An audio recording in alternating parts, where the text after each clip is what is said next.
Good evening sir. Good evening.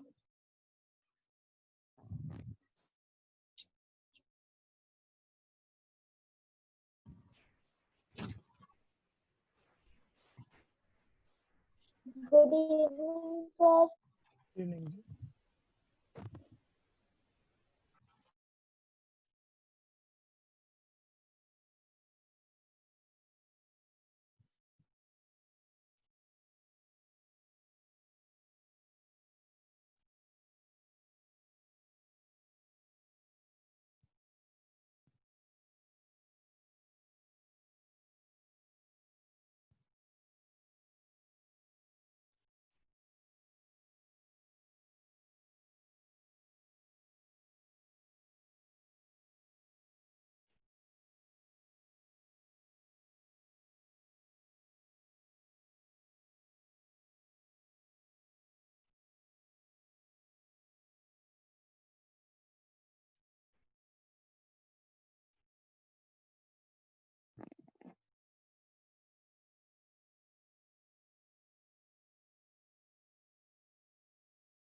Good evening sir.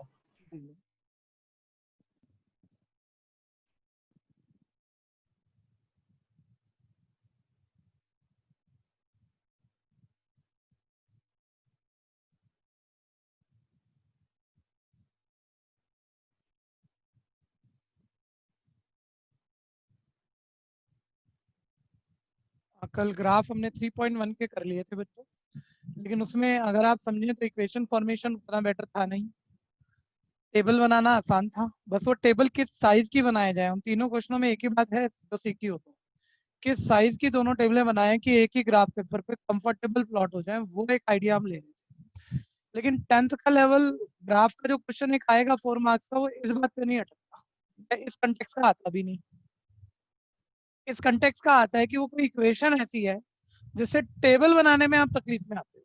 मैं नहीं कह रहा आती नहीं आती, 100% बच्चों को है टेबल बनानी, नहीं तो ठीक ठाक आती है, बनानी आती है लेकिन बना नहीं पा रहे।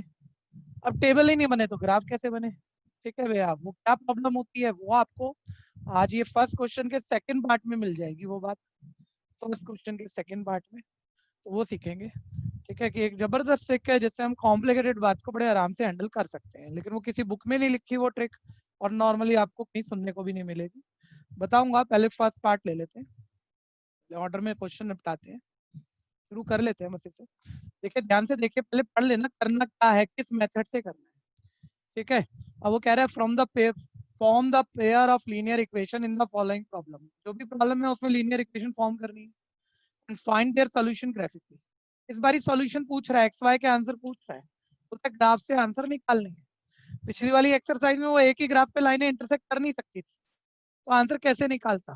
ठीक है, अच्छा आज एक थोड़ा सा एक्स्ट्रा कंसेप्ट ले लेते हैं, इसके बिना चैप्टर तो पूरा हो जाएगा और नंबर भी ले लोगे, लेकिन एक समझ की कमी रह जाएगी। देखो चाहे मैं बात बता चुका हूँ, ठीक है भैया, ग्राफ बनाना तो सिखा ही चुका हूँ, लेकिन ये बात अभी गैप में चल रही है। एक मिनट एक आइडिया लेना कि बोले x plus y equal to का ग्राफ लाइन बना, तो हर बच्चे को आइडिया, आप टेबल बना लोगे, वो छोड़ो, आप सबको आती है, अभी क्या कंटेक्स्ट है वो सुनना। ठीक है, आप मतलब उसका ग्राफ लाइन बना लोगे, अब जो भी बनेगा ऐसा कुछ बन जाएगा। ठीक है, अब मैं कह रहा हूँ कोई मुझे बताएगा, अगर मैंने एक ये एमसीक्यू में काम आएगा आप लोगों को, मल्टीपल चॉइस क्वेश्चन में ऐसे घुमा के टीचर क्वेश्चन देता है, एनसीईआरटी पूरी आती है और क्वेश्चन मेरे से हो नहीं रहा, और है ज्यादा आसान, मुश्किल भी नहीं है, लेकिन वो कंसेप्ट से छुपा हुआ क्वेश्चन है। कंसेप्ट से क्वेश्चन नहीं होते, क्वेश्चन तो रट लो फिर भी हो जाते हैं। मैं कह रहा हूँ इस इक्वेशन के एक इक्वेशन दी है, इसकी ग्राफ लाइन बना ली, इसके कितने आंसर हैं कोई भी बताओ। सर एक इक्वेशन कितने आंसर है, ट्राई मारना चाहिए। मैंने नहीं बोला अब तक, सर दिमाग से बोलोगे जो भी बोलोगे, मैंने नहीं बताया। एक आंसर आया है, एक्स और y infinite, single single answer है। कोई एक बच्चा तो इनफाइनाइट भी बोल रहा है, सर वन है। ठीक है, अब आप इसे दूसरे तरीके से सुनना, पहले मीनिंग समझते, आंसर कहते किसे।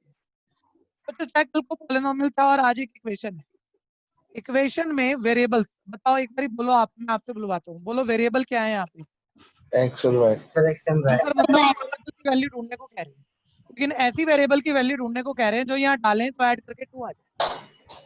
तो क्या मतलब, एक बार एक हिट एंड ट्रायल लगा लो, तुक्के ही मार लो, जैसे x1 y1 बोलो 2 आएगा या नहीं आएगा। आएगा आएगा। सर। अच्छा, क्या आएगा। खाली सिंगल सिंगल एक्स और वाई की वैल्यू ढूंढ पाए या कुछ और डालोगे तब भी आ जाएगा? सॉरी, ये कुछ गलत लिख दिया। ये 4 - 2, बोलो आएगा कि नहीं आएगा? रहेगा। एक्स हो गया +4, वाई हो गया -2, ऐसे देख लो चाहे, आएगा ना? अब भी 2 क्या क्या आएगा सर। अभी तो आप तो कह रहे थे एक एक आंसर आएगा, एक ही आंसर है, 2 आंसर है, क्या इनफाइनाइट ढूंढ सकते हो ऐसे? Sir infinite. इनफाइनाइट नंबर ढूंढ सकते हैं इनफाइनाइट जिसका मैंने हो पूछा। सकता है। ठीक है, तो पहले अगर एक लीनियर इक्वेशन, सिंगल की बात कर रहा हूं मैंने, 2 नहीं लिखी बच्चों, गलत मत पकड़ लेना। एक ही लीनियर इक्वेशन के जब टीचर आंसर पूछ रहा है तो पहले ये समझो वो क्या पूछ रहा है। तो ये पूछ रहा है एक्स और वाई की सारी वैल्यू बता जिन्हें ऐड करके 2 आता है। अभी आपने कम करके समझा ऐसे क्या कि सर मैं ऐसे बहुत सारे नंबर हिट एंड ट्रायल तुक्का लगा लगा के ढूंढ सकता हूँ जिसे ऐड करके 2 आ रहा है, इनफाइनाइट से नंबर है वो, मेरे को एक आइडिया आ रहा है तो इनफाइनाइट आंसर। अरे छोड़ ना, आइडिया का क्या करना है, और बेटर पकड़ इसे। जब आप इसके ग्राफ बनाते हो तो एक्स की जगह जैसे जैसे एक आइडिया यहीं से ले लो, वाई की जगह 1 डाला, शिफ्ट कर दिया, 2 - 1 x1 आ गया। तो ये भी तो ऐसे नंबर होते हैं जिन्हें ऐड कर रहे हो तो 2 आ रहा है। अच्छा, जो आप टेबल बनाते हो ग्राफ बनाने के लिए, टेबल नॉर्मली कितने पॉइंट की बनाते हो बताना जरा?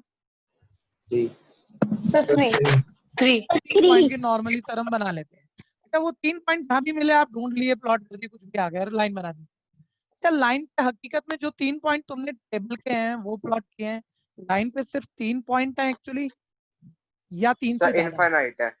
सर लाइन पे इनफाइनाइट पॉइंट है। ठीक है, अब अभी सुनते रहना, देखो पहुंच रहे हैं, नजदीक पहुंच रहे हैं। जो इनफाइनाइट पॉइंट, आपको पॉइंट पढ़ने आते हैं ग्राफ के जैसे? ये कोई लाइन है जिसपे एक पॉइंट है, पढ़ना है इससे सर एक्स पे परपेंडिकुलर डालो, ये वैल्यू पढ़ो, सर मान लो ये 3 है। सर इससे वाई पे परपेंडिकुलर डालो, ये वैल्यू पढ़ो, मान लो ये 1 है। 1 तो पहले एक्स पोजीशन 3, वाई पोजीशन 1, ऐसे पढ़ने आते हैं ना? तो बताओ लाइन पर 1 2 3 3 ही पॉइंट है या एक्चुअली इनफाइनाइट? इनफाइनाइट वो सारे हर पॉइंट पे एक्स वाई पोजीशन हम परपेंडिकुलर डाल डाल के पढ़ सकते हैं, और वो सारे एक्स वाई ऐसे एक्स वाई हैं कि वो यहाँ डालोगे तो 2 ही आएगा। तो बताओ अब हिट एंड ट्रायल मेथड है या हमें पता है ऐसे एक्स वाई कौन से हैं जिनका सम 2 है? पता होंगे ना, इस लाइन के ऊपर पढ़े भी जा सकते हैं। तो 1 2 है या इनफाइनाइट है? इनफाइनाइट यानी इस लाइन के इनफाइनाइट, एक लीनियर 2 वेरिएबल लीनियर इक्वेशन में एक्स वाई के कितने आंसर, 1 2 या इनफाइनाइट? इनफाइनाइट। तो ये एक बड़ा इंपॉर्टेंट एमसीक्यू तैयार होता है जो मेरे ख्याल से इस सेटिंग में सिर्फ एक बच्चे को पता था, बाकी किसी को नहीं पता था। ठीक है, लेकिन अब इसे थोड़ा और बेटर कर लेते हैं। अब मैंने कल को ना तुम्हें 2 इक्वेशन दे दी, ऐसे कोई भी 2, ठीक है, ऐसे लिख लेते हैं। चलो, मैंने कहा भैया इनको सॉल्व करके ना इनका आंसर बताने कितने आएंगे, इनके कितने आंसर आएंगे। अभी कुछ बोलना मत, सुनते रहना। ठीक है, तो पहले मेरे को सिर्फ इतना जवाब दो, अगर मैं सिर्फ इस एक लीनियर का आंसर पूछता कितने कितने, तो इनफाइनाइट। लेकिन अगली बात नहीं पकड़ पाओगे अगर इसका मीनिंग नहीं किया। तो इनफाइनाइट आंसर का मतलब मैं आपसे ऐसी एक्स वाई की वैल्यू पूछ रहा हूँ तो यहाँ डालने पे 2 आ जाए, और वो सर इनफाइनाइट वैल्यू है। चलो ठीक है, इसके इनफाइनाइट आंसर है। तो सिर्फ इसके पूछता तो सर इसके भी इनफाइनाइट है, ये भी एक ही है। अब मैं कह रहा हूँ दोनों के आंसर, आंसर मत बताना कितने हैं, भी कुछ और बताना है, कुछ और सोचना है। मैंने कहा दोनों एक ही क्वेश्चन का पार्ट है और दोनों के आंसर बताने हैं। तो बच्चा कह रहा है सिर्फ इसके नहीं पूछ रहे, इसके इनफाइनाइट थे, सिर्फ इसके नहीं पूछ रहे, इसके भी इनफाइनाइट थे, दोनों के पूछ रहे हो। मतलब आप ऐसी एक्स वाई पूछ रहे हो जो इसमें डालूं तो 2 आ जाए, और वही एक्स वाई की वैल्यू, सेम वैल्यू यहाँ डालूं तो 0 आ जाए। ठीक है भैया, अब बताओ इसके कितने आंसर हो सकते हैं? सर एक। अब आप ऐसे सोचो, आप ऐसे सोचो, मान लो इसका ग्राफ बना दिया, इसकी एक स्ट्रेट लाइन आ गई, उसपे इनफाइनाइट पॉइंट है, तो इसके तो आंसर एक्स वाई के इनफाइनाइट ये वाले हैं। अब दूसरे का ग्राफ बना दिया, मान लो ये लाइन आ गई, इसके इनफाइनाइट आंसर इस लाइन पर है, लेकिन मैं पहले के इनफाइनाइट पूछ रहा हूँ, दूसरे के पूछ रहा हूँ, या दोनों के पूछ रहा हूँ? दोनों के आंसर, मतलब मैं ऐसी एक्स वाई की वैल्यू पूछ रहा हूँ तो इसमें डाले तो 2 आए और इसमें डाले तो 0 आए। तो सर इस लाइन पर सारे पॉइंट ऐसे हैं जो यहाँ डालोगे तो 2 आएगा, और इस लाइन पर सर सारे पॉइंट ऐसे हैं जो यहाँ डालोगे तो 0 आएगा। सर ऐसा पॉइंट जो इसमें डालने पे 2 और इसमें डालने पे 0 आए, सर वो दोनों का कॉमन पॉइंट ही तो होगा, क्योंकि वो इस लाइन के ऊपर भी है। वो पॉइंट आप इसमें डालोगे तो 2 आएगा, और वो पॉइंट इस लाइन पर भी है, इसमें डालोगे तो 0 आएगा। यानी दोनों के लिए आप आंसर पूछ रहे हो, तो पहली बात, आंसर अगर इंटरसेक्ट करेंगी लाइनें तो कॉमन पॉइंट ही होगा, क्योंकि कॉमन पॉइंट ही दोनों को सेटिस्फाई करेगा, दोनों में पुट करने पर ट्रू रिजल्ट आएगा। ठीक है भैया, और अगर इंटरसेक्ट करेगी तो आंसर होगा, और अगर इंटरसेक्ट करी तो आंसर होगा भी एक से ज्यादा भी नहीं हो सकता। यहाँ तक कोई कंफ्यूजन है? ठीक है जी, अब ये बात तो भैया रट के भी हो जाती है, लेकिन इससे एमसीक्यू बहुत टीचर बना के पूछता है, तो इसका डिस्कशन जरूरी था। अब आगे बढ़ते हैं। ठीक है, अब फोकस करना, लिमिट करना बात को, जो चल रहा था वही है लगभग लगभग। और इक्वेशन फॉर्मेशन हो जाए तो मेथड कोई मुश्किल मत मानना, आंसर निकालना है ग्राफ वाला या आगे मेथड, सब बेकार मेथड है, सबको आते हैं, इक्वेशन बननी चाहिए। बोल रहे 10 student of class 10th took part in mathematics quiz, 10 बच्चे पार्टिसिपेट कर रहे हैं। फिर बोलता है गर्ल्स जो है, ध्यान से पढ़ लो, गर्ल्स जो है 4 एक्स्ट्रा है, मोर है बॉयज से। फिर बोलता है बॉयज कितनी है, गर्ल्स कितनी है, बता दो। हमारा बच्चा जानता है, सर पूछा है बॉयज गर्ल्स की काउंटिंग अज्यूम कर लो, तो मैंने अज्यूम कर लिया, let number of girls be x and number of boys be y। ठीक है, अब दोनों की काउंटिंग निकालनी है, मुझे पता नहीं, मैंने मान ली। ठीक है, अब मुझे एक्स वाई निकालना है, सारे बताओ कितने वेरिएबल निकालने हैं, एक या दो? दो वेरिएबल निकालने के लिए कितनी इक्वेशन बनानी पड़ेगी, एक या दो? सर 2। 2 सर। सर 2 बनानी पड़ेंगी। तो 2 इक्वेशन कैसे बनेगी, ध्यान से सुनना। उसने बोला जो टोटल स्टूडेंट पार्टिसिपेट कर रहे हैं, किसमें टोटल स्टूडेंट, टोटल पार्टिसिपेंट कितने हैं बताओ? 10. Sir, 10. 10। तो टोटल पार्टिसिपेंट यहाँ से बताना कितने हैं, X एक्स और plus वाई Y से। equals to 10. सर गर्ल्स और बॉयज ऐड कर दो, सर गर्ल्स या बॉयज बस यही दो तरह के तो बच्चे हैं जो पार्टिसिपेट कर रहे हैं, ऐड कर दो, टोटल आ गया। टोटल कितने थे, ये आराम से बन गया। ठीक है, अब एक चीज और पकड़नी है, कभी कभी आप जो कर सकते हो ना उससे भी बहुत बच्चे अटकते हो। जेन्युइनली आपकी नॉलेज है लेकिन आप नहीं कर पाओगे क्योंकि आपने कोई चीज पहले से तैयार नहीं की है। जब भी मैथ्स में वो कोई दो चीजों की बात करे और बोले, जैसे एक तो एक ये वाली लैंग्वेज होती है, जैसे मान लो मैं बता दूं गर्ल्स 5 हैं, तो मैं कम ज्यादा नहीं कह रहा, मैं कह रहा हूँ बता ही रहा हूँ गर्ल्स 5 है तो x 5 हो गया तेरा। या मैं बता दूं टोटल 10 हैं, एक डायरेक्ट इन्फॉर्मेशन है कि सर टोटल 10 हैं तो ऐड कर दो, टोटल 10 हो गया, इसमें कुछ सोचना नहीं पड़ता, इक्वेशन कोई भी बना लेता है। बेटर थोड़ा सा बेटर से कहते हैं जब वो कहते हैं कोई एक चीज दूसरे से ज्यादा है। लेकिन जब मैं ऐसे हाथ दिखा के बच्चों को कहता हूँ ना, किसी कमजोर बच्चे को भी, देख ये एक चीज दूसरे से ज्यादा है 5, मेरे को ही सिखा देता है ये 5 ज्यादा है, दूसरे को भी 5 बढ़ाओ, सर इक्वल बन गई इक्वेशन। लेकिन जब मैं ऐसे उसको कोई आइडिया नहीं दे रहा ना, मैं उसे नॉर्मल लैंग्वेज पढ़ रहा हूँ, girls is 4 more than number of boys. ठीक है, अब वो कह रहे पता नहीं कैसे बनाऊं, अरे वही तो है, एक चीज दूसरे से ज्यादा दी है, दोनों को पकड़ लेफ्ट राइट लिख दो, जाता है दूसरे को उतना ही ज्यादा कर, इक्वल हो जाएगा। गर्ल्स बॉय से 4 ज्यादा है, सारे बोलो गर्ल्स यहाँ कितनी है, बोलो बोलो X. एक्स, और बॉयज कितने हैं? Y plus 4. नहीं नहीं, बॉयज वाई हैं भाई, अपने हिसाब से उसे आप कुछ अलग मत बोलो, बॉयज सिर्फ वाई हैं, जितना पूछा उतना बोलो। ठीक है, गर्ल्स एक्स है, बॉयज वाई हैं, और किताब कह रही है गर्ल्स 4 ज्यादा है, तो तुम्हें तो इक्वल करना है ना, बोलो ये 4 ज्यादा है, इक्वल करने के लिए गर्ल्स पहले ही 4 ज्यादा है, इन्हें और 4 बढ़ाओगे या वाई बॉयज को बढ़ाओगे? Sir, Y को। सर गर्ल्स तो पहले ही 4 ज्यादा है, दूसरे को आप उतना ही ज्यादा कर दो, सर इक्वल हो जाएगा। ये एग्जांपल ऐसे है, बोलो बच्चों देखो, मान लो गर्ल्स 16 हो बॉयज 12 हो, तो गर्ल्स 4 ज्यादा है, तो इक्वल करने के लिए जो ज्यादा है वो तो ज्यादा है ही, दूसरे को उतना ही बढ़ाओगे तो इक्वल हो जाएगा। ये कंफ्यूजन इक्वेशन फॉर्मेशन में सुनते रहना चाहिए, आसान है इक्वेशन बनाना, सॉल्व करना सब आसान है। इससे x निकाल रहा हूँ, y को राइट लेकर 10 माइनस वाई, क्योंकि ग्राफ से करना सबको पता है, ग्राफ के लिए हम पहले x या y की वैल्यू निकालते हैं। अब आप टेबल बनाओगे, y की जगह कोई नंबर पुट करोगे और x निकाल लोगे। y की जगह मैं 1 पुट कर रहा हूँ, देखना जरा हुआ ठीक? Sir no sir. सर उल्टा लिख दिया, देखो बाकी बच्चे सो गए, उनका ध्यान नहीं गया, उल्टा सर y की जगह पुट कर रहे हो, y में लिखो। अच्छा सर 1 पुट करने में ना x 9 आ जाएगा, 9 थोड़ा बड़ा नंबर है, एक तरफ एक साइड पे नोट पे मिलने मुश्किल लगते हैं, तो y थोड़ा बड़ा रख लो सर, 3 रख लो, चलो 3 रख लेते हैं, तो 10 माइनस 3 x आ गया 7, फिर 4 रख लेते हैं, 10 माइनस 4 आ गया 6, फिर 5 रख लेते हैं, तो 10 माइनस 5 आ गया 5। ठीक है, और यहाँ वैल्यू ऑलरेडी निकला हुआ है x का, y प्लस 4, तो बस y की जगह नंबर डालते हैं और x निकाल लेते हैं। तो y की जगह मान लो 0 से स्टार्ट कर लेते हैं, 0 डाल दिया, 0 प्लस 4 4, 1 प्लस 4 5, 2 प्लस 4 6। आप दोनों का ग्राफ बनाऊंगा लेकिन वो सिर्फ मैं बनाऊंगा, आप पहले यहाँ तक कर लो सोच के फटाफट से।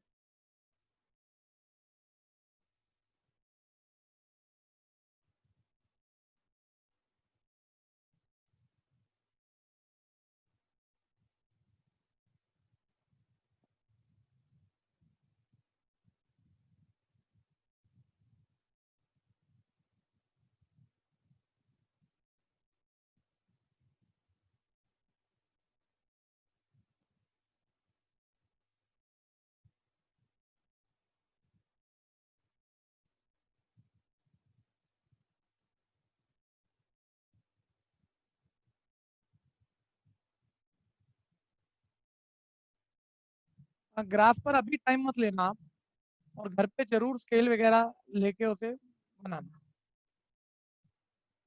अभी तो देख लो बस, और जरूरी बात है बार बार दोनों तरफ एक्सेस के एरो डालने, एक्स एक्सिस को एक्स एक्स डैश से लिखते हैं, वाई एक्सिस को वाई वाई डैश से लिखते हैं। एक्स की लार्जेस्ट वैल्यू +7 है, +7 पे जरूर जाएंगे।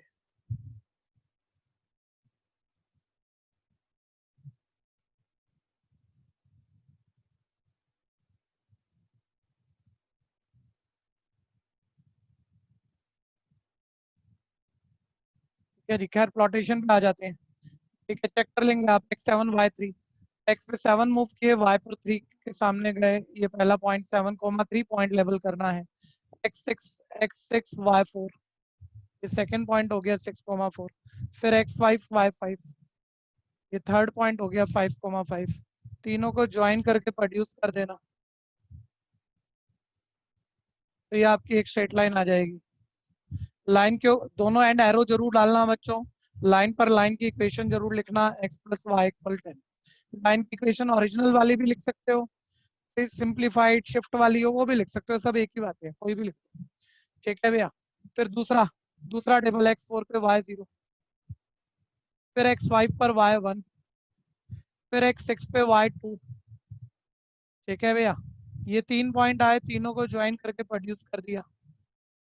ठीक है, इस लाइन पर पॉइंट जरूर लिख देने हैं। ये आ गया था 4,0, नेक्स्ट आ गया था 5,1, उससे नेक्स्ट आ गया था 6,2। लाइन पर लाइन की इक्वेशन जरूर लिख दो कि x = y + 4। कोई क्वेश्चन यहाँ तक? ठीक है, लेकिन फिर मुझे बताएगा मुझे सिर्फ ग्राफ बनाने हैं या आंसर भी निकालने हैं? सर आंसर भी निकाल। आंसर निकालने हैं। आंसर भी निकाल। ठीक है, तो आंसर भैया एक्चुअली इस खाली एक लाइन के एक्स वाई के आंसर पूछता है, इनफाइनाइट पॉइंट है, वो सारे इसके आंसर हैं।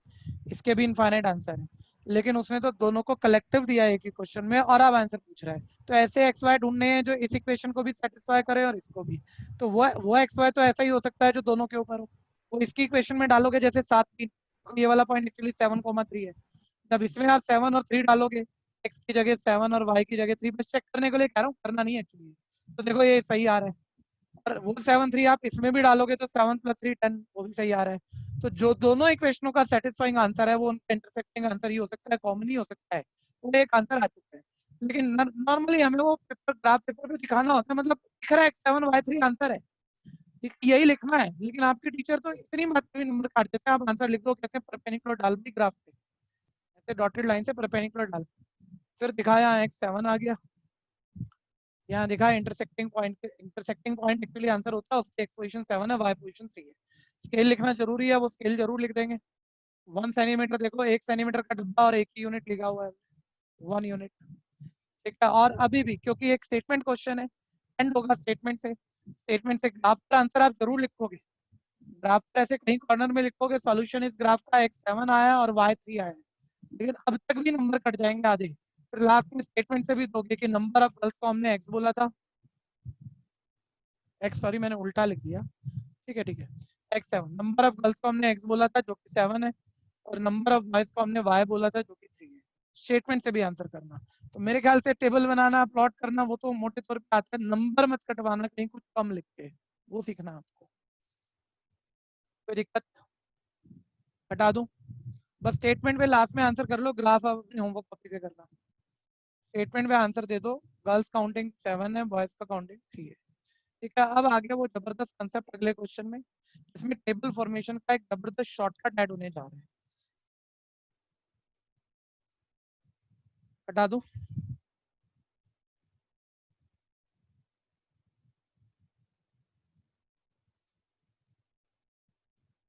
हाँ जी, देखते रहिए। इक्वेशन फॉर्मेशन बहुत आसान वाली है। 5 पेंसिल 7 पेन की टोटल कॉस्ट है, 7 पेंसिल 5 पेन की टोटल कॉस्ट है, एक पेंसिल 1 पेन की पूछ रहा है, और ग्राफ से करना ऊपर कह चुका है। ठीक है भैया, तो पहले जो पूछा उसे अज्यूम तो कर ले। Let the cost of 1 pencil be rupees x, cost of 1 pen be rupees y। ठीक है, और सर एक्स आ जाएगा, दो वेरिएबल अगर दो इक्वेशन बना दो तो देखो पहली बनाते हैं। एक पेंसिल x रुपीस की है तो 5 पेंसिल 5x की, फिर प्लस 7 पेन की कॉस्ट। एक्चुअली 5 पेंसिल 7 पेन की टोटल कॉस्ट ही है, वही मैं निकाल रहा हूँ। एक पेंसिल x की तो 5 पेंसिल 5x की, एक पेन y रुपीस का तो 7 पेन 7 y रुपीस के, ऐड कर दिए टोटल कॉस्ट जो कि 50 के इक्वल है। बहुत नॉर्मल सी बात है, कोई भी लिख देता है। ठीक है, लेकिन सुनते रहना बच्चों। सेकेंड इक्वेशन, एक पेंसिल x 7 पेंसिल 7x, एक पेन y तो 5 पेन 5y के, टोटल कॉस्ट अब आ गई 46। कोई कंफ्यूजन यहाँ तक है तो बोलना। बहुत ध्यान से बात को सुनना। अब कोई नहीं पेन चलाना, नहीं तो फंस जाओगे। पेपर में जो क्वेश्चन आएगा वो ट्रिक के बिना आप आराम से तो नहीं कर पाओगे, तो ट्रिक सीखनी पड़ेगी। पहले कोई शॉर्टकट दिख रहा है? बोलो जल्दी बोलो। 5 का मल्टीपल है। डिवाइड कर नहीं है 5 से डिवाइड सर नहीं सर, है, नहीं है सर, नहीं है नहीं है। है सर। नहीं, फर्स्ट थर्ड डिवाइड हो रहा है 5 से, लेकिन सेकंड वाला कहाँ हो रहा है सर? सबके पास 5 नहीं है, तो 5 से डिवाइड करके पहले घटिया गलती तो करनी देना। अच्छा छोड़ो, अब की बार ये डिवाइड नहीं हो पा रहा। कुल मिला के अब तक जितने क्वेश्चन किए, या तो एक्स अकेला या वाई अकेला मिल रहा था हमें, तो हम अकेले वाले की वैल्यू निकालते हैं ना। जैसे मान लो ये एक्स के साथ ये कोफिशिएंट नहीं होता, तो वैल्यू बड़ी आसान आती है, डिवाइड में कुछ नहीं आता, तो टेबल बस आराम से बन जाती है। लेकिन जब एक्स या वाई दोनों के कोफिशिएंट अदर देन 1 हो, 1 के अलावा कुछ हो, तो अब इसमें एक तकलीफ आती है। क्या सुनो, टेबल तो वैसे बनेगी कि या तो आप एक्स या वाई की वैल्यू निकालो। मान लो बच्चा कह रहा है मैं यहाँ से एक्स निकालूंगा, ठीक है निकाल, बाकी नंबर राइट लेके जा। 7y इधर प्लस, ध्यान से सुनते रहना, 7y इधर प्लस उधर माइनस, फिर एक्स निकालना है। तो सर 5 इधर मल्टीप्लाई हो रहा है तो उधर ले जाऊंगा, डिवाइड हो जाएगा। पहले एक छोटी और घटिया बात पूछ लेते हैं आप लोगों से, क्योंकि उसके बिना मैं कुछ भी बोलूंगा, आप अगर कंसेप्ट ही नहीं जानते होंगे तो बात कैसे बनेगी। बहुत छोटा मूवमेंट है। तो ये 5 किसको डिवाइड कर रहा है? सिर्फ 50 को या पूरे को? सर पूरे दोनों को। दोनों को कर रहा है। तो क्या ऐसे 50 को 5 से काट सकते हैं हम या नहीं काट सकते? No sir. नहीं काट वो सकते। तो बिल्कुल गलत है, बेकार बात है। चलो ठीक है। अब प्रॉब्लम सुनना बच्चों, प्रॉब्लम क्या होती है कि टेबल का लॉजिक तो आपको भी पता है, एक्स की वैल्यू निकल चुकी है, वाई की जगह सर कोई नंबर डालेंगे, पूरी कैलकुलेशन करेंगे और एक्स आ जाएगा, टेबल में लिख लेंगे। ठीक है, मान रहा हूँ लिख लोगे। लेकिन वाई की जगह आप कोई भी नंबर ऐसा डालो कि सॉल्व करो और डिवाइड करो तो डेसिमल नंबर आ जाए। डेसिमल एक्स आए तो उसका ग्राफ प्लॉटेशन आसान होगा? No sir. नहीं सर। आसान नहीं होगा, क्योंकि कई बार तो ना जब हम डिवाइड कर रहे होते हैं सर, डेसिमल में भी ना ऐसा आता है नॉन टर्मिनेटिंग रिपीटिंग। तो 2.33 मान लो मैंने राउंड ऑफ लिया, लगभग लगभग बनाया, आगे की चीजें थोड़ी राउंड ऑफ कर लेते हैं बाकी मैथ्स में। तो फिर तेरा एग्जैक्ट ग्राफ का बना, तूने अप्रोक्सीमेशन तो किया ना, फिर उतनी गलती तेरे आंसर में भी आएगी, उतने डेसिमल की। ठीक है, तो फिर क्या करें सर? तो सब बच्चों को आइडिया आ रहा है कि कुछ भी वाई डालेंगे तुक्के में, चलो डाल लिया और एक्स आ भी गया, लेकिन कहीं वो डेसिमल आ गया तो ग्राफ 100% ठीक होने जा रहा है ये नहीं। तो क्या करें सर? तो बच्चे फिर बात ये होती है कि आपको वाई की जगह एक ऐसा नंबर ढूंढ के डालना है कि ये पूरी कैलकुलेशन पे वो जो नंबर आए ना ऊपर, वो नीचे वाले से एग्जैक्ट डिवाइड हो जाए, डेसिमल में आए। अभी इस बात की कोई कीमत नहीं कि आप में से कुछ बच्चों की माइंड कैलकुलेशन इतनी शार्प है, उन्हें किसी ट्रिक की जरूरत नहीं है, वो बस ऐसे करके बोल देते हैं सर जीरो पुट कर दो डिवाइड हो रहा है, जीरो पुट कर दो सर पूरा डिवाइड हो रहा है, बहुत बढ़िया सा नंबर मिल रहा है, डेसिमल में आ ही नहीं रहा। मैं कह रहा हूँ इस चीज की कोई कीमत नहीं है, क्योंकि कैलकुलेशन का हर किसी का लेवल है। एक लेवल के बाद वो मतलब कैलकुलेशन से नहीं पता लगेगा, ट्रिक से ही पता लगेगा। तो ट्रिक क्या है वो ध्यान से सुनना। सबसे पहले मैं आपसे पूछ रहा हूँ कि सबसे पहले मान लो आपको तुक्का मारना होता कि वाई की जगह क्या डालें, और माइंड कैलकुलेशन करके देखनी होती कि डिवाइड हो रहा है नहीं हो रहा, तो सबसे पहला नंबर आप क्या ट्राई सर 5। ये कोई समझदारी वाला आंसर नहीं है। 0 सर। ठीक है भैया, नॉर्मली होता ही है बच्चा 1 से। अगर आप जेन्युइनली करोगे ना 10 क्वेश्चन, तो आप ये पाओगे, जब तक आपको मैंने कुछ ज्यादा नहीं सिखाया, पहले 1 2 3 ऐसे डाल के देखते हो, वो 5 तो आप कैलकुलेशन करके देख पा रहे हो ना, वो 5 इस नंबरों का रिजल्ट है, वो दिमाग चला रहे हो। दिमाग चलाने को नहीं कह रहा, किसी भी क्वेश्चन में हर क्वेश्चन की बात कर रहा हूँ सर। नॉर्मली हम पहले 1 2 3 ऐसे डालते हैं, देखते हैं डिवाइड हो रहा है कि नहीं हो रहा। ठीक है भैया, तो ध्यान देना, पहला रूल ये समझना कि मुझे ऐसा नंबर ढूंढना है जिसे पुट करने पे डिवाइड हो, तो हमेशा जो पहला नंबर आपको डालना है वो 0 ही डालना है, 0 से शुरू करना है। एक बारी सबको दिख रहा है कि पक्का ये 0 डालने पे अगर आप माइंड कैलकुलेशन करोगे डिवाइड हो जाएगा। छोड़ो उस बात को, कुछ बेटर करते हैं। मान लो मैंने यहाँ y की जगह 0 डाला माइंड में, देखने के लिए भाई पूरा डिवाइड होगा कि नहीं होगा, ताकि मैं अपनी टेबल पूरे नंबरों वाली बनाऊं।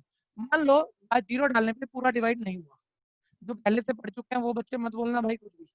0 डालने पे पूरा डिवाइड नहीं हुआ, उसके बाद नेक्स्ट क्या ट्राई करोगे? करना ऐसे ही होता है, ध्यान देना। सर 1 1 ट्राई करेंगे, 1 डालने पे भी मान लो डिवाइड नहीं हुआ, फिर क्या ट्राई करोगे? 2 पे भी नहीं हुआ, 3 पे भी नहीं हुआ, नहीं नहीं माइनस पे नहीं जाते, ध्यान से सुनना। यही होता है ना। एक बहुत अच्छा बच्चा भी सर 0 1 2 2 4 नंबर डाले, नहीं हो रहा, मैं माइनस के मतलब कुछ बदल बदल के ट्राई करूंगा, फंस जाएगा, बहुत बुरा नंबर मिलेगा ही नहीं जल्दी से अगर जरा सा भी अच्छा क्वेश्चन होगा। सही ट्रिक क्या है?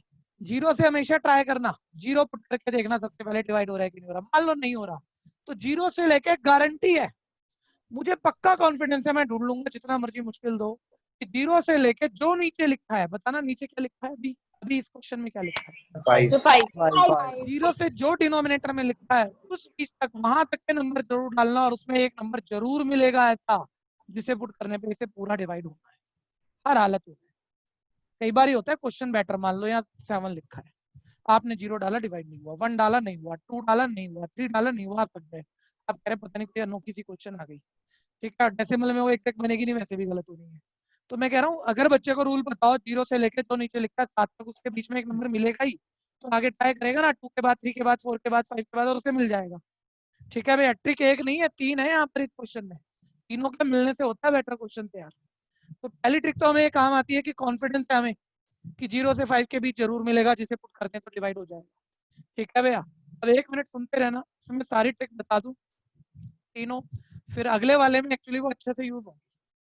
ठीक है, इसमें तो माइंड में भी दिख रहा है ना, जैसे आप कई बच्चे पहले ही सोच गए 0 पुट कर लो कि 5 कर लो, हो रहा है डिवाइड, तो आगे नहीं दिखेगा, आप अभी सुनते रहना जरा।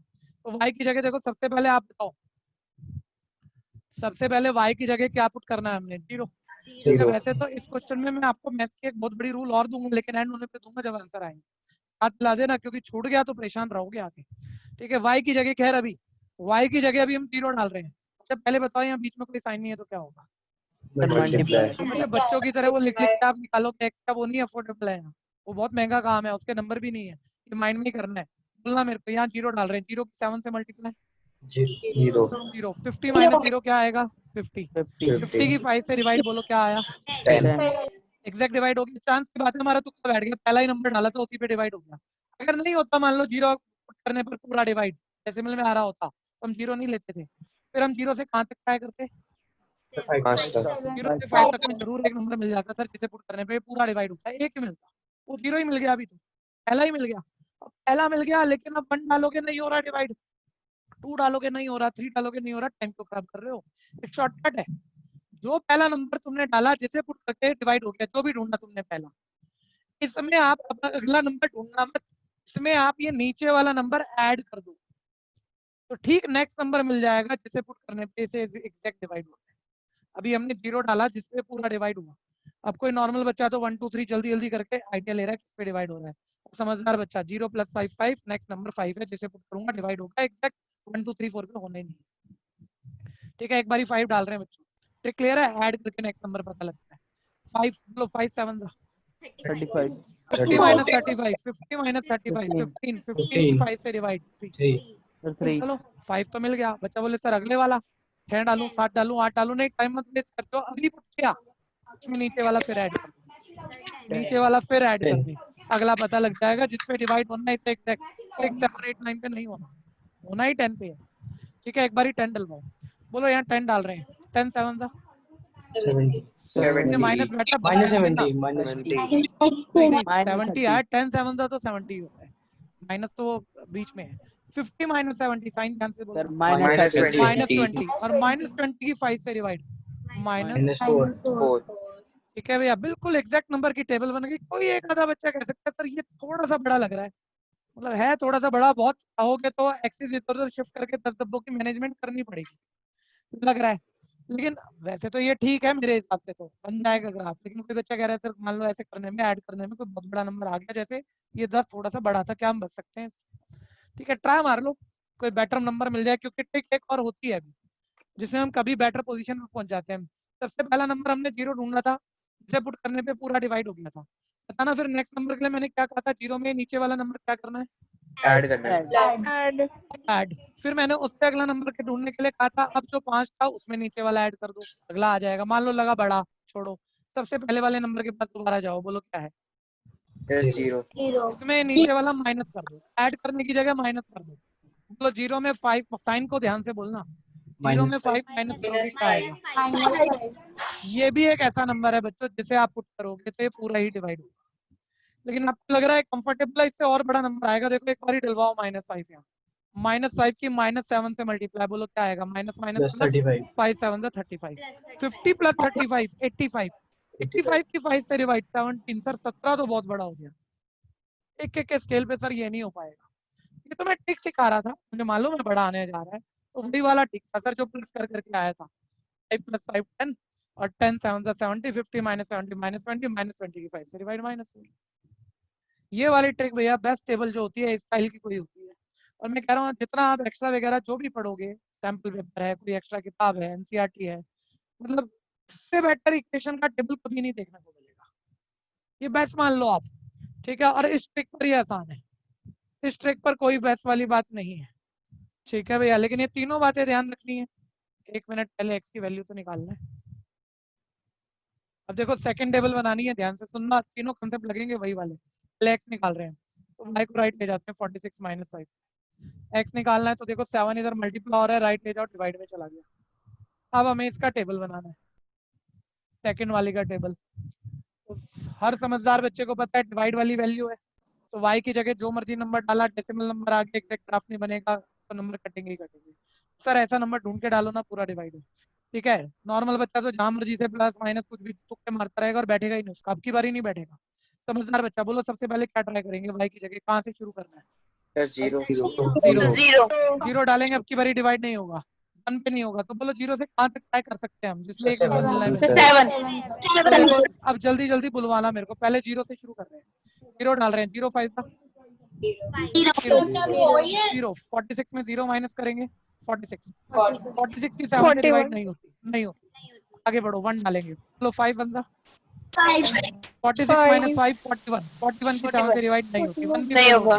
2 डालेंगे, 5 2 10, 46 माइनस 10 36, 36 की 7 से नहीं होती, 3 डालेंगे, 5 3 15, 46 माइनस 15 31, 31 की 7 से डिवाइड नहीं होती। नॉर्मल बच्चा तो इतने में थक जाता है भैया, हमें ट्रिक पता, हम करेंगे आगे, अभी 7 तक तो करेंगे। 4 5 4 20, 46 माइनस 20 26, 26 की 7 से नहीं होती, 4 तक नहीं हो पाया, अब 5 डाल रहे हैं, ध्यान दो, बोलो 5 5 46 माइनस 25। अच्छा जहाँ थोड़ा सा माइंड ना हो रहा हो ना, जब आप 21 रफ नोट में कर लिया करो, रफ में कर लिया करो। 46 माइनस 25 21 21 7 से डिवाइड 3 सर पहला नंबर मिला। लेकिन ट्रिक पता थी तो ढूंढ ली, नहीं तो पेपर में तो आप ये टाइम ना देखो, ट्रिक से ही हो पाएगा। अब बोलो, अब जो नंबर पुट किया, एक नंबर जिसे ढूंढने में टाइम लगा, जिसे पुट करने पे एग्जैक्ट डिवाइड भी हो गया, अब अगला वाले में हम ये टाइम नहीं लगाने वाले, अब हमारे पास दूसरा नंबर ट्रिक आ जाती है। तो जो अभी पुट किया उसमें नीचे वाला क्या करना है? +7 5 + 7 क्या आया? 12 ठीक है। और भैया जब ये डिवाइड वाला होता है ना, तो इतना थोड़ा बहुत मैनेज करना पड़ता है। बच्चा बोले एक साइड 12 बॉक्स, वो थोड़े एक्सेस इधर उधर करके 12 डब्बे की मैनेजमेंट बनानी पड़ेगी। बहुत बड़ा आता नहीं, कोई बोले यहाँ पर 50 आ जाए, 60 आ जाए, 70 आ जाए, और मतलब किसी स्केल में भी ना जा रहा हो, ऐसा एबनॉर्मल क्वेश्चन कोई नहीं पूछता आपसे, तब बनाना पाओ। ठीक है भैया, 12 डाल रहे हैं, देखो चलो 12 5 60, बीच में माइनस है, 46 माइनस 60 माइनस 40, माइनस 14 की 7 से डिवाइड आएगा -2। ठीक है भैया। अब बोलना 12 अभी डाला था, अब इसमें फिर नीचे वाला ऐड कर दो, 12 + 7 क्या आएगा? 19। सर बहुत बड़ा हो गया सर, पूरे ग्राफ पेपर में भी कभी 19 डब्बे नहीं मिलेंगे हमें, एक्सेस को इधर उधर करके हम 12 तो कर लेंगे, 19 बड़ा है, तो इसको छोड़, 19 तो वाकई बहुत बड़ा है। पहले वाले नंबर के पास जाओ, उसमें नीचे वाला माइनस बोलो, 5 - 7 2 आएगा या -2? -2 ये ध्यान देना, कई बार बच्चा ना घर पे कर रहा होता है 5 - 7 2, फिर बोलता भैया ने बताया था टिक फेल हो रही है, हो नहीं रहा। अरे 5 - 7 साइन का ध्यान दो, माइनस, ठीक है, -2 डलवाओ यहाँ पर, बोलो -2 डालोगे, -2 की -5 से मल्टीप्लाई, माइनस माइनस 10 46 + 10 46 + 10 56 57 से डिवाइड 8। 8 बड़े कंफर्टेबल हमने टेबलें बना ली है, मैं प्लॉट करूंगा, आंसर आ जाएगा। बस 3 रूल सीखे, तीनों मेरे को एक बार वापस कर दो, किसी किताब में नहीं मिलेंगे, कोई टीचर नहीं बताएगा। जल्दी से बताओ, जब डिवाइड वाली टेबल हो सबसे पहले कहाँ से ट्राई करोगे नंबर पुट करने? 0 और 0 से लेके कहाँ तक चेक करोगे? जो नीचे डिनोमिनेटर में ये बच्चा बहुत बढ़िया बोला, जो नीचे डिनोमिनेटर में बोल लिखा है, नहीं तो मैं सोच रहा था 7 बोलेगा, जो नीचे लिखा है, अभी 7 लिखा है तो 0 से 7 तक। ठीक है जी। और अब को एक नंबर मिल गया, ढूंढते ढूंढते जिसे पुट करने पे पूरा डिवाइड हो गया, जैसे 5, उससे अगला ढूंढना नहीं है। अब उस नंबर में नीचे वाला या तो क्या करोगे, डिनोमिनेटर ऐड, या क्या करोगे, ऐसे नंबर मिल जाएंगे जिन्हें पुट करने पे पूरा डिवाइड होगा, और एक अच्छे से आराम से हम टेबल बना पाएंगे। बनाओ टेबल, सोच।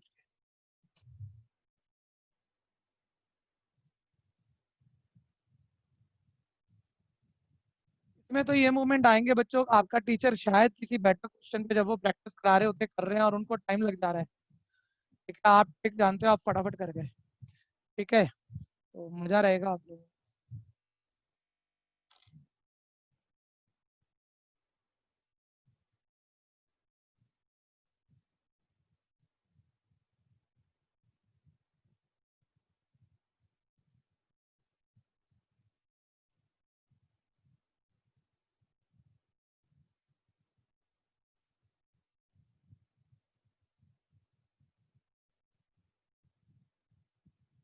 सोच के बनानी है टेबल, कॉपी नहीं करनी। सारा काम खत्म हो जाएगा, भूल जाओगे। पूरा जैसे समझाया वैसे सोच के बनाओ।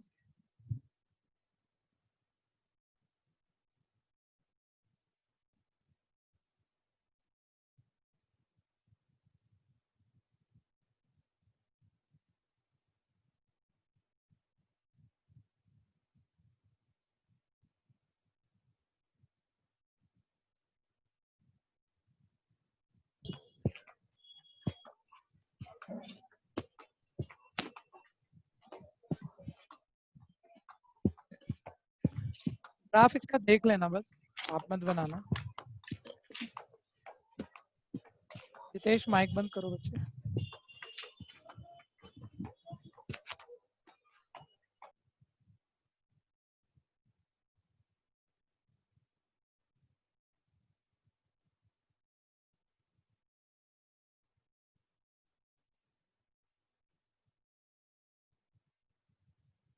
बोलो हो गया सबका? रब करके आगे ग्राफ करें।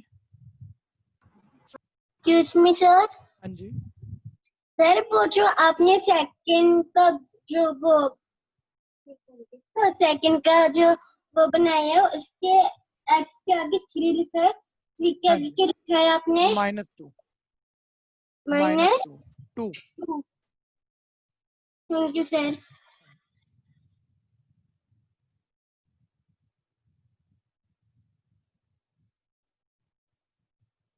बच्चों एक इस बैच के जितने नए बच्चे हैं, जो 5 से 6 वाले नहीं हैं, एक बारी सारे हैंड रेज कर लो। आपके काम की बात बता देता हूँ।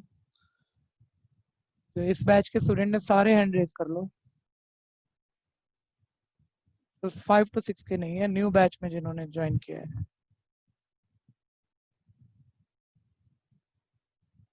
एक समस्या सुन लो जो फर्स्ट टर्म में लेट ज्वाइनिंग की वजह से है। तो समस्या ये है, फर्स्ट टर्म में मिनिमम कम से कम चैप्टर जो आएंगे ना 7 से 8 आएंगे, और ज्यादा से ज्यादा 10-11 आ सकते हैं। ठीक है, आप अपने अपने स्कूल की बात देखो। और फर्स्ट टर्म सितंबर में 8-9 तारीख के आसपास सभी स्कूलों में लगभग लगभग शुरू हो जाएगा। ठीक है, आप ध्यान से सुनो। आप अपने जुलाई में ज्वाइन किया है, सितंबर तक ये टारगेट नहीं पूरा किया जा सकता। तीसरे पर हूँ और 2 करा दूंगा और 3 करा दूंगा, बहुत स्पीड पे चल लेंगे तो 6 हो गए। आने 8 हैं, 2 छूट गए। आने 10 हैं, 4 छूट गए। करें हैं स्कूल में, करें हैं, लेकिन अगर ट्यूशन में भी हो जाए तो कुछ अच्छा करोगे। ठीक है, तो उसका कोई और इलाज नहीं है। मैं पहले सोच रहा था डबलिंग करा दें आपको, लेकिन मेरे पास दूसरे बैच में ऑलरेडी 90+ की स्ट्रेंथ है। तो ये 30 और हो जाए तो 120 का कुछ मतलब कोई सिस्टम नहीं है। मैक्सिमम 100 की सीटिंग है हमारे पास जो पैनल है उसमें। अब इसका कोई इलाज नहीं समझ में आ रहा, तो बोलो फिर आप लेट ज्वाइनिंग का आपको नुकसान होने जा रहा है, क्या कर सकते हैं? मेरे पास वैसे एक आइडिया तो है, लेकिन आपके पास कोई बेटर आइडिया हो तो पहले आप बता दो। सर वीडियो से। हाँ जी, यही बेटर आइडिया है क्या बच्चों? जैसे आज हमने कोऑर्डिनेट ज्योमेट्री शुरू किया है 7 चैप्टर, उस बैच में मैं डबलिंग कराता तो मैं आपको उस बैच में बुलाता, लेकिन वहाँ पैनल ही नहीं है कि मैं आपको वहाँ बुला पाऊँ, क्योंकि स्ट्रेंथ लिमिटेड है 100 की है। तो आपको मैं क्या करता हूँ, रेगुलर बेसिस पर, सब बच्चे ध्यान से सुनो, लेकिन इसमें आपकी पार्टिसिपेशन चाहिए। ठीक है, कि 7 चैप्टर जैसे आज से शुरू हो, आज उसका वीडियो हो गया, मैं आपके बैच में भी कोऑर्डिनेट का एक फोल्डर बना के आज की वीडियो डाल देता हूँ। ऐसे ही चलिए जैसे आप अभी ये चैप्टर कर रहे हो, लेकिन अब आपको डबल मेहनत तो करनी पड़ेगी ना। 1 घंटा मेरे साथ लाइव पे लगा, 1 घंटा आपने 7 चैप्टर की क्लास बैठ के वो पूरी की, साथ साथ प्रैक्टिस की। तो उसको दोबारा टैग मत करना एक बारी, इसको तो दोबारा करते हो मेरी क्लास को लाइव को, उसको मत करना, लेकिन प्रैक्टिस कर ली तो चैप्टर तैयार हो जाएंगे, बेसिक्स तैयार हो जाएंगे आपके।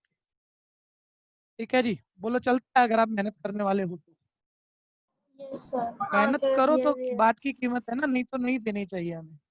ठीक है, किसी को दिक्कत है बोलो, क्या सब कर लोगे मेहनत? कर लेंगे। कर लोगे तो उसमें कुछ क्वारी भी आ गई, कोई प्रॉब्लम भी आ गई, वो भी मैं बताने को तैयार हूँ। सर 100 से ऊपर बच्चे नहीं ले सकते? उस वाले पैनल पे नहीं है मेरे भाई, जूम पर नहीं है। और बाकी ना हम लोग जो इंस्टीट्यूट को जो पोर्टल मिलता है ना, स्कूलों को जो पोर्टल मिलता है वो अलग है, उनको एक तो फ्री मिलता है, उनको कोई पैसे नहीं देने, और उनकी स्ट्रेंथ ना 250 तक होती है स्कूल वालों की। लेकिन जो प्राइवेट इंस्टीट्यूट को जो पैनल मिलता है वो पेड है। एक पेड में हमें दिक्कत नहीं है, मैं तो मतलब 500 वाला भी खरीद लूँ, ठीक है भैया, लेकिन वो 100 से ज्यादा है ही नहीं। और जो 500 वाला है वो मतलब 10 यूजर का है, और वो मतलब समझ लो लाख रुपए का ऐसे कुछ चलता है, वो अलग सर कहानी एक है। और कर सकते हैं, क्या सर गूगल मीट पे ले सकते हैं। गूगल मीट पे क्या स्ट्रेंथ 100 की तो है। भैया 250 कर दिए अब इन्होंने, नया अपडेट आया कल ही इनका। हाँ भैया। जनरल किसी का भी, यस किसी का भैया। भी, मतलब आप भी अपने पैनल से लो तो 250 की मीटिंग है, कंफर्म बताना मेरे को। भैया अभी आप प्ले स्टोर पे जाके चेक करोगे तो फीचर्स में उसके दिखा रखा है। अच्छा, प्ले स्टोर पे एंड्रॉइड पे जाके चेक कर रहे हैं तो वहाँ 250 दिखा रहा है वो। चलिए अगर ये हो जाएगा तो ये तो बेटर है, क्योंकि लाइव में मन अलग लगता है, ठीक है। लेकिन फिर भी अभी के लिए ये सुनो, मेरे को चेक करने में टाइम लगेगा। फिर एक दूसरी बात भी है कि गूगल मीट पे, अच्छा गूगल मीट पे और भी तो प्रॉब्लम है। अच्छा बताओ, चलो आप लोग गूगल मीट पे पढ़ते हो तो क्या गूगल मीट पे बच्चों को म्यूट किया जा सकता है? सर वो एक बार कैंसिल होता है तो पूरी मीटिंग कैंसिल हो जाती है। नहीं कैंसिल तो चलो नहीं करेंगे हम, लेकिन बच्चों को म्यूट किया जा सकता है, हाँ या नहीं? Yes sir. सर क्या सर एक लैपटॉप से, फोन से नहीं कर सकते। नहीं फोन नहीं यार, मेरे पास तो 3 लैपटॉप तो यहाँ सामने रखे हुए हैं, ठीक है। खैर लैपटॉप से कर सकते हैं। एक और हमें प्रॉब्लम आता है उसके अंदर कि बच्चे एनोटेशन यूज कर सकते हैं क्या स्क्रीन पे? स्क्रीन शेयर कर नहीं सकते हैं? सर अगर आप कर रहे हो तो नहीं कर सकते। अगर सर कर सकते हैं अगर सर कोई स्क्रीन कर रहा शेयर। है तो नहीं कर सकते। कर सकते हैं ना, फिर ये नहीं चलेगा ना। सर लेकिन अगर कोई कर रहा है तो, अगर आप कर रहे हो तो आप परमिशन हटा दो, तो फिर आपकी स्क्रीन चलेगी। मेरी ही चलेगी और किसी की नहीं चलेगी? नहीं, अगर आप कर रहे हो तो। अच्छा, मतलब जो एडमिन पैनल से होस्ट है वो परमिशन बंद कर सकता है सर गूगल या मीट फिर सर का? हाँ सर। सर या फिर हम आपको पिन कर लेंगे, हमको और किसी की दिखेगी नहीं। नहीं वो तो यस सर। ठीक है मेरे भाई, लेकिन सारे बच्चे एक जैसे नहीं होते ना, कोई एक दो तो शैतान भी होगा। सर उनको आप हटा भी सकते हो। सर वो उनकी गलती। उनकी गलती नहीं है, मेरा काम तो नहीं चलेगा ना, मेरे को इनडिसिप्लिन को आने ही नहीं देना। ये नहीं है कि आने देने के बाद हम कोई एक्शन लेंगे, आने ही नहीं देना, देखना ही नहीं है। चलिए वो चीजें हैं, मतलब ये थोड़ी सी कोई डिसिप्लिनरी मैटर वाली बातें होती हैं तो वो देखनी पड़ती हैं, बहुत जरूरी होता है, क्योंकि सब छोटे बच्चे पढ़ रहे हैं, आप भी समझते हो बातों को। मैं चेक कर लूंगा, लेकिन मतलब काउंटिंग वाली बात दिक्कत नहीं है, और 2-3 पॉइंट है, सही रहे तो मैं उसको ले आएंगे, ठीक है। तो बस अभी, लेकिन मैं क्या कह रहा हूँ, अभी इन बिटवीन आज 7वां चैप्टर शुरू ही हुआ है, 2-3 दिन मेरे को लग जाएंगे इसको चेक करके देखने में, ठीक है। तो इन बिटवीन आप आज से वीडियो तो देता हूँ ना मैं आपको, क्योंकि जहां से डबलिंग शुरू हो जाएगी वहां से आप बैच में आ जाना, नहीं तो उतना 2-3 एक्सरसाइज, 1-2 एक्सरसाइज जो हो रही है वो आप घर पे भी कर लो, ताकि आप डबलिंग बाद में कर पाओ मेरे साथ, ठीक है जी। अब सारे बच्चे बता दो, हो जाएगा कर लोगे साथ साथ या नहीं करने वाले? क्या कर लेंगे? हो जाएगा। लेंगे। सभी करेंगे, ठीक है जी। कोई भी हल्के में मत लेना, क्योंकि रिजल्ट आपका खराब होगा, और आपका खराब होगा तो मेरा भी खराब होगा, ठीक है जी। क्या वीडियो आप पे डालोगे? हाँ अभी आज वाली मैं आपके बैच में डाल दूंगा, आपके ठीक है अपने ही सर। बैच में डालूंगा।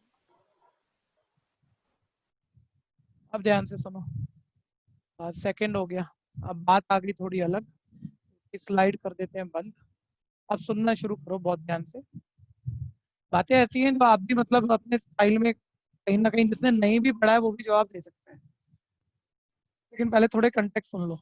एक लीनियर इक्वेशन कभी भी ये कुछ भी पूछे, कभी ये कहते हैं सॉल्व करो, कभी ये कहता है ग्राफ से सॉल्व करो, कभी अलग अलग मेथड आएंगे बच्चों, कभी कहता है elimination method, substitution method, cross multiplication method से सॉल्व करो, और 50 चीजें पूछ सकता है।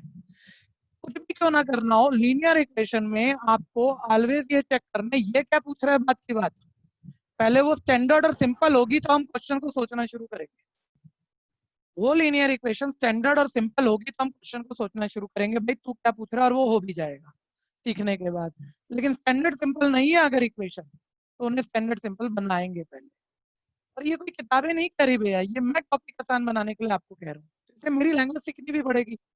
किताब पता नहीं किस चीज को स्टैंडर्ड बोलेगी, किस चीज को सिंपल बोलेगी, और मैं पता नहीं किस चीज को कहना चाह रहा हूँ। तो मेरे अकॉर्डिंग जैसे बातें आसान होंगी, ध्यान से सुनना। ये सबको पता है एक लीनियर इक्वेशन में एक्स वाली टर्म होती है, एक वाई वाली होती है, कांस्टेंट होता है नॉर्मली 2 वेरिएबल लीनियर इक्वेशन में। अच्छा जब आपको 2 वेरिएबल लीनियर इक्वेशन में, अब जरा बताना, एक एग्जांपल दे रहा हूँ, इसके कितने आंसर होते हैं? एक के, सिर्फ एक के, जल्दी जल्दी। इनफाइनाइट। इनफाइनाइट आंसर लिख सकता है? कोई इनफाइनाइट आंसर लिख सकता है? नहीं ना, कोई पूछ भी नहीं सकता। काउंटिंग तो पूछ सकते हैं हम कितने, तो आप इनफाइनाइट बोल दोगे, लेकिन आंसर क्या वो आप ना लिख पाओगे, नाम पूछ पाएंगे, ये नहीं हो सकता। लेकिन अगर मेरे को आंसर पूछने हैं 2 वेरिएबल लीनियर इक्वेशन के, तो मेरे को कितनी इक्वेशन आपको देनी पड़ेंगी? जल्दी बोलो। 2 देनी पड़ेंगी, तब उनके आंसर आएंगे। तो मैं कह रहा हूँ कोई भी 2 वेरिएबल लीनियर इक्वेशन आपके पास हो, तो कुछ भी क्यों ना पूछ रहा हो, क्योंकि 2 वेरिएबल लीनियर इक्वेशन 2 देनी पड़ेंगी, तभी ये कुछ पूछेगा, तभी आंसर आएंगे। तो 2 इक्वेशन वो दे रहा है, तो पहले वो मैं कह रहा हूँ स्टैंडर्ड फॉर्म होनी चाहिए। सर स्टैंडर्ड फॉर्म किसे कह रहे हो? ठीक है, पहली बात, किसी भी लीनियर इक्वेशन में x का कोई कोफिशिएंट होता है, y का कोई कोफिशिएंट हो सकता है, कांस्टेंट हो सकता है, कुछ भी हो सकता है। कोफिशिएंट कुछ होते हैं अलग अलग हर क्वेश्चन में। इनको देखो हमने स्टैंडर्ड फॉर्म में ऐसे नाम दिया, x के कोफिशिएंट को a1, y के कोफिशिएंट को b1 और कांस्टेंट को c1। एक्चुअली अगर मैं बिल्कुल स्टार्टिंग से बोलूँ ना, एक लीनियर इक्वेशन की स्टैंडर्ड फॉर्म ये होती है बच्चों, ax plus by equals c, xy left constant right. इसमें पहले कोई दिक्कत, स्टार्टिंग से बोलते हैं, वन 2 वेरिएबल लीनियर इक्वेशन एक ही है, 2 वेरिएबल लीनियर इक्वेशन है, उसकी स्टैंडर्ड फॉर्म ही होती है xy लेफ्ट कांस्टेंट राइट। किसी को कंफ्यूजन? दोबारा पूछो। नहीं, कोई नहीं बोलेगा। अगर आप थोड़ा पढ़े होते किताब अपने आप से, तो कोई बच्चा कह सकता था सर मेरे को एक क्वेश्चन है, मेरा एक कंफ्यूजन है, क्योंकि आज नहीं बोल रहे, कभी तो पढ़ोगे किताबें, तो बाद में कंफ्यूजन आने वाली है। तो बाद में बच्चा बोलता है सर आप कह रहे हो स्टैंडर्ड फॉर्म उसको बोलेंगे लीनियर में जिसमें xy लेफ्ट और कांस्टेंट राइट। जबकि मैंने सर अपनी किताब पढ़ी ना, उसमें या मेरे स्कूल टीचर ने बताया, उन्होंने कहा कांस्टेंट लेफ्ट होने चाहिए स्टैंडर्ड फॉर्म में। दोनों चलते हैं, पहली बात ये समझ लेना। कोई टीचर ये कहते हैं, कोई किताबें ये कहती हैं स्टैंडर्ड फॉर्म ये है xy लेफ्ट रखो कांस्टेंट राइट। स्टैंडर्ड फॉर्म मतलब हमने अपना एक शक्ल बना दी कि इस शक्ल से करोगे जल्दी हो जाएगा। किसी दूसरे टीचर ने कह दिया कांस्टेंट लेफ्ट रख के कर लिया अगर, तब भी जल्दी हो जाता है। कह दिया किसी ने, हर किसी का मन है, तो भी हो जाता है जल्दी, नहीं मना कर रहा मैं, ठीक है भैया। लेकिन अगर मेरे को 10th 11th 12th हार मैथमेटिक्स सारी चीजें इकट्ठी देखनी है कि मैं कभी इस चीज को ना बदलूं, तो फिर ये वाली स्टैंडर्ड फॉर्म बेटर है कि एक्स वाई लेफ्ट रहेगा, कांस्टेंट हमेशा राइट रहेगा। तो मैंने कहा स्टैंडर्ड फॉर्म हम किसे बोलेंगे लीनियर इक्वेशन में? X y left constant right. पहले इसमें कोई कंफ्यूजन है? देखना जरा, देखना इसमें कोई कंफ्यूजन है?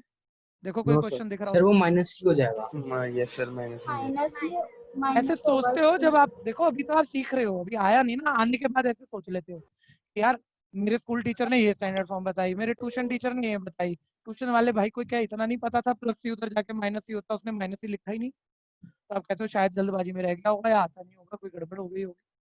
ठीक है, तो पूरा सीक्रेट सुन लो ना, फिर अगर कल को ऐसी अजीब अजीब बातें सोचोगे तो। ठीक तो है जी, सी की वैल्यू पर डिपेंड करता है। बहुत बढ़िया। सर ये सी, एक बारी बच्चों बताओ, सी का मतलब हमने बताया कि 2 है कि -2 है? वैल्यू थी नो आपको? सर। नहीं सर, नहीं पता जब मैंने साइन ही नहीं दिया आपको, तो आप क्यों कह रहे हो कि राइट जाके प्लस का माइनस? तो मैंने तो साइन यहाँ भी नहीं दिया। मान लो कल को तुम्हारे क्वेश्चन में सी का मतलब +2 है, तो उधर जाके वो -2 होना चाहिए, तो मैं बोलूंगा मेरे सी का मतलब -2 था, मेरे को साइन लगाने की जरूरत थोड़ी है। अभी तो मैंने शब्द में बात रखी हुई है, साइन की बात की ही नहीं है मैंने। सी की वैल्यू तो कुछ भी हो सकती है ना, +2 या -2। तो स्टैंडर्ड फॉर्म नॉर्मली ऐसे ही लिखी जाती है। ठीक है, अब इसे बदलना मत, ध्यान देना, किसी के भी कहने से मत बदलना कि कांस्टेंट हमें लेफ्ट लेना। कांस्टेंट ऑलवेज राइट रखना, हम कभी नहीं फंसेंगे, कभी मुश्किल नहीं बनेगी चीजें हमारे लिए। कांस्टेंट राइट रखना है। सर एक इक्वेशन से तो आंसर ही नहीं निकाल सकते एक्स वाई के, यानी बच्चे कह रहे हैं जब जब इक्वेशन सॉल्व करनी होंगी एक्स वाई निकालना होगा, वो तो 2 देगा। तो 2 होती तो शक्ल सेम है, लेकिन यार शक्ल तो सेम होती है, लेकिन इनके कोफिशिएंट कांस्टेंट ये तो सब अलग होते हैं।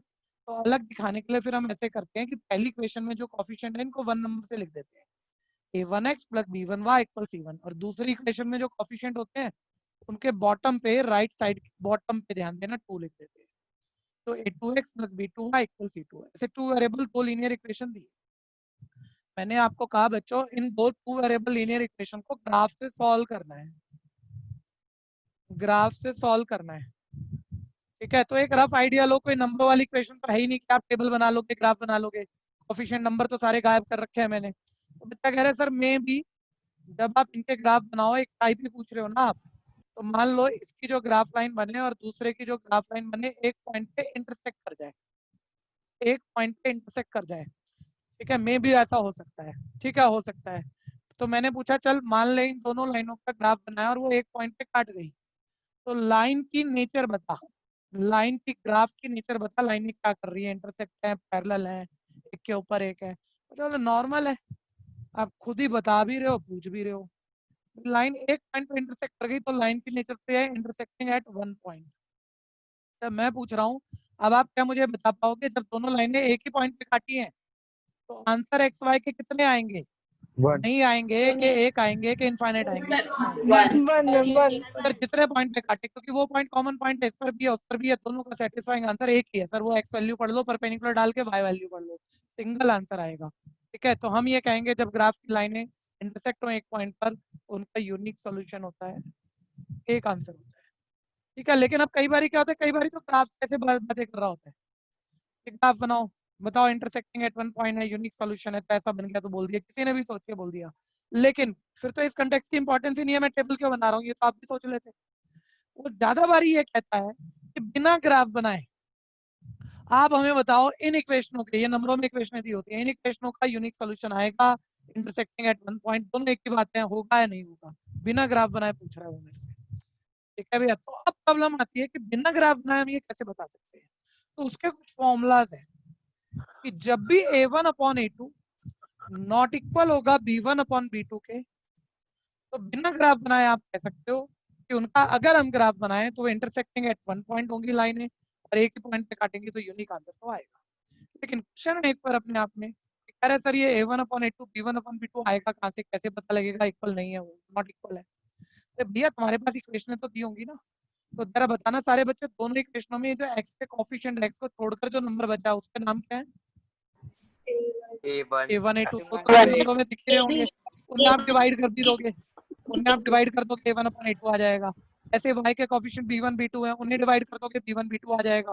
और मान लो ये दोनों रेशियो नॉट इक्वल आ जाए, इक्वल ना आए, तो उसका मतलब ये होता है ये यूनिक सॉल्यूशन है, इंटरसेक्ट करेगा एक पॉइंट पे। बहुत सारी बातें बच्चों इस टेबल में ध्यान से सुनते रहना, मतलब सारी बातें किताब में टेबल है लेकिन सारी बातें किताब नहीं बताएगी, जबकि टीचर पूछेगा।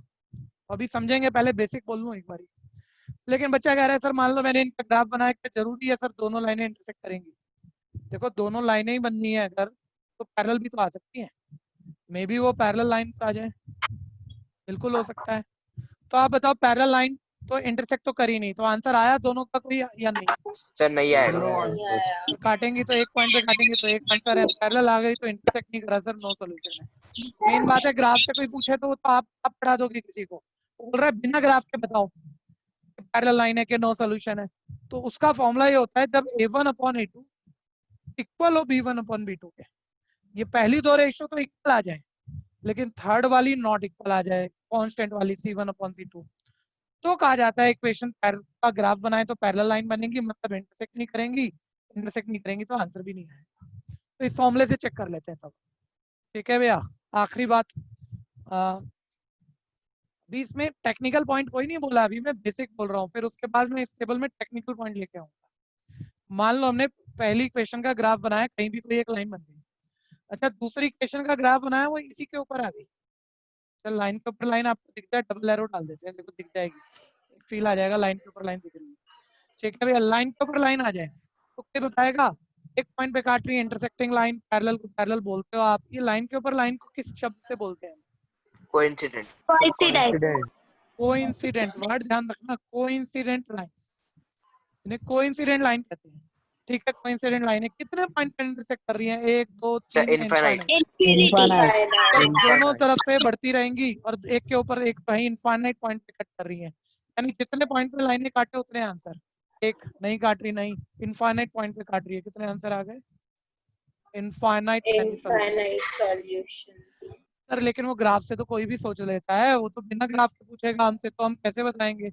जब a1 अपॉन a2 इक्वल हो b1 अपॉन b2 और इक्वल हो c1 अपॉन c2, तीनों रेशियो इक्वल होते हैं, इनफाइनाइट सॉल्यूशन होते हैं, कोइंसिडेंट लाइन होती है, लाइन के ऊपर लाइन बनती है। लेकिन सुनते रहना, पहले तो कुछ बच्चे बड़े अनोखे होते हैं, वो लिखने की गलती करेंगे, और अभी हम रजिस्टर देख भी नहीं पा रहे आप, वो क्या मैंने लिखा a2 बॉटम पे 2, वो लिखते हैं ऐसे, वो ये 2 a के सर पे पहुंचा दिया, बताओ ये a2 रह गया या a स्क्वायर बन गया? सर ए स्क्वायर। ऐसी घटिया गलती कोई मत करना, एक आधा बच्चा जरूर होगा, मत करना अभी, और सुनते रहना जरा। अब जो बच्चा पहली बार ही फॉर्मूले पढ़ा, बोलते चलो फिर तो सर ये फॉर्मूले तो याद करने पड़ेंगे, नहीं माइंड में तो रखने हैं लेकिन पूरा रट्टा ही लगाना ऐसा नहीं है। आप देखो 3 रेशियो है, a1 a2 b1 b2 c1 c2, आप ऐसे देखो पहली 2 रेशियो नॉट इक्वल हो तो यूनिक आंसर, फिर पहली दो इक्वल हो जाएं लेकिन थर्ड नॉट इक्वल हो तो नो आंसर, और तीनों इक्वल हो जाएं तो इनफाइनाइट आंसर। टाइप पकड़ना है, एक एक शब्द नहीं याद करना। फिर और क्वेश्चन, सर इसमें इस पहले वाले में आपने A1 A2 B1 B2 तो बोला कि दोनों नॉट इक्वल हो, आप C1 C2 की कोई बात ही नहीं बता रहे इसमें कि C1 C2 इसके इक्वल हो के नॉट इक्वल हो तब यूनिक सोल्यूशन होगा, मतलब वो खा गए आप, उसका क्या करें? फिर कंफ्यूजन नहीं आएगी सर?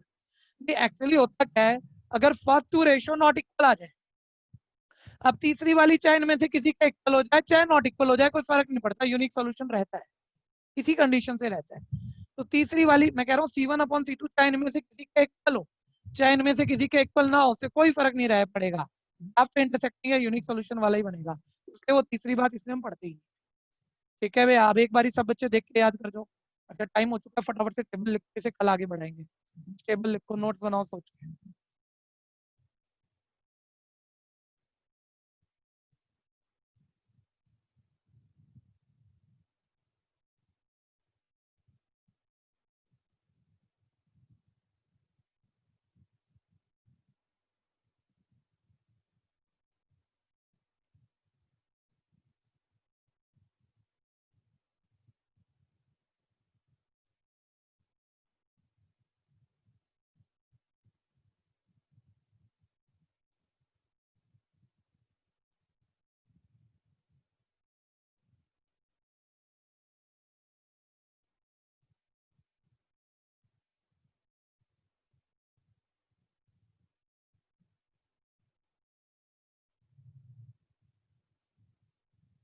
और सब बच्चे अब चेक करें कि आपका फीस सबमिशन का एवरी मंथ आपको एडवांस देना होता है और उसका लास्ट डेट हर महीने की, वैसे नॉर्मली इंस्टीट्यूट में जब फिजिकल रहेंगे आप, जब नॉर्मल हो जाएगा तब 5 तारीख